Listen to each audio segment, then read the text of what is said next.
I come to Iran, and that is the topic of today. Everyone talk about Iran and the crisis. Of course, if Iran somehow had a nuclear program during a short time, but it was mainly concentrated on nuclear power reactor. When the system changed, then Khamenei highly reduced or stopped actually the nuclear program at a certain period, but it came back much stronger than before.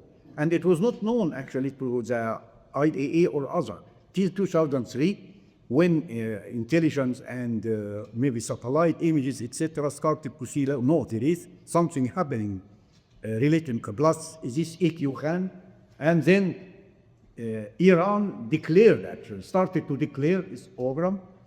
And the question whether there was a violation not to inform the agency in advance or not, okay, that's a legal question. But at the end, they admit 2003 that yes, they have a nuclear program. They started now. They didn't start it before. Now come to inspection, and then there was IAEA highly involvement in inspection at that time. Then it started to be created some small problems, actually, not real problems, especially mainly about this SWAT sample. We found SWAT sample here having man-made uranium, or we found enrichment. In fact, at that time, they checked the enriched 36% uranium. And it was accusation at the beginning Iran did produce 36, but at the end, we knew this 36 came from another big country, actually. It was not. In fact, all accusation at the beginning, when we started this, till actually beginning of 2008, when we declared all the problems are detected and solved. It was always some misunderstanding and quite now clearer to us. Okay, what happened after we shall discuss, but Iran had a very big nuclear program as a country somehow is developing still nuclear. It's not a big country, a big nuclear country like the five powers, but it was one of the major developing the nuclear program. We talk about maybe over 3,000 centrifuge for enrichment. We talk a little about several reactor power in Bushehr, 3 now. We have research reactor, they have several research reactor, and so on. So definitely, Iran nuclear program was very big.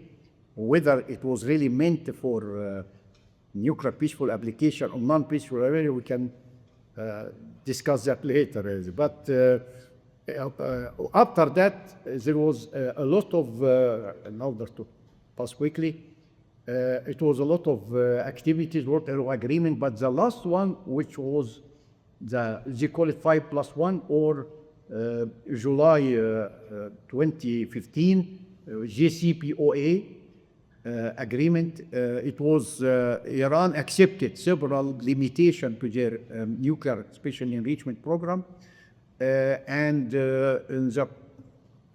basically accept really that this to have a very strong interference in the inspection.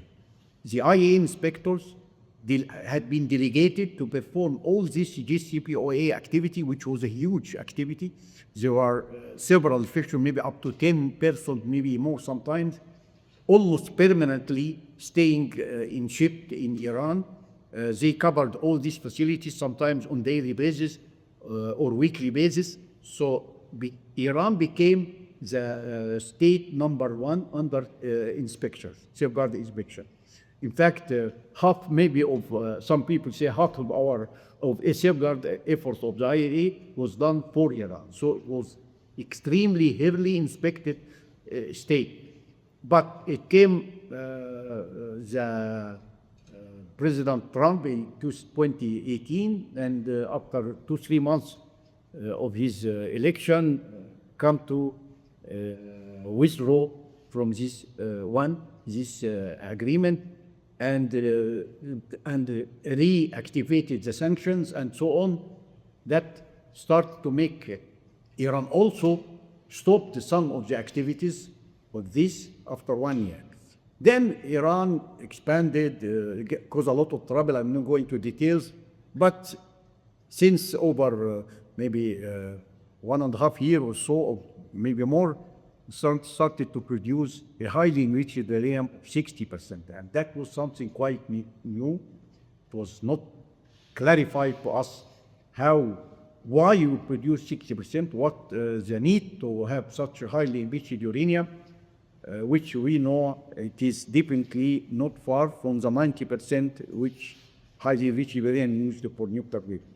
And that raised a lot of trouble. But it came really that the IAEA, unfortunately, and there was a political pressure, it might be on the Director General to issue a report 31st of May 2025, in my view, was highly politicized and was not based on real fact. It was exaggeration of small problem happened in the past and came back again after even the IAEA said when started this agreement, JCPOA agreement started in force in beginning of 2016, the IAEA issued a statement very clearly. After all verification, we confirmed that Iran does not have any nuclear weapon program and is clean. And that statement was a condition to start this agreement and to start to remove the sanction. That was, in my view, IAEA report on the 31st of May was a kind of violation and does not talk technically about the real issue, and was the cause of everything coming after. Because when the Board of Governors discussed this report of the IAEA and the Director General of it took a decision that Iran is not in compliance with the Safeguard Agreement and with the NPT, and it should be threatened to go back again to the Security Council or councils for sanction. And after that, that was 12 June last year.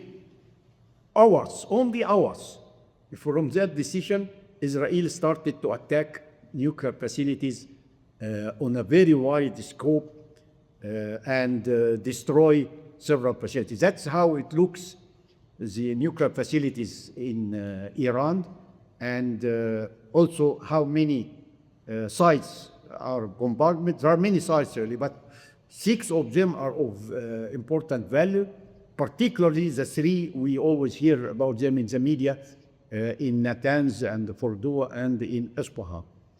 And of course, there are also Arak reactor and other factories for enrichment. So all these nuclear facilities attacked does not get till today any condemnation from any organization, any UN organization, including the IAEA itself, as it's normal that a country to attack and actually destroy nuclear facilities with such a scale.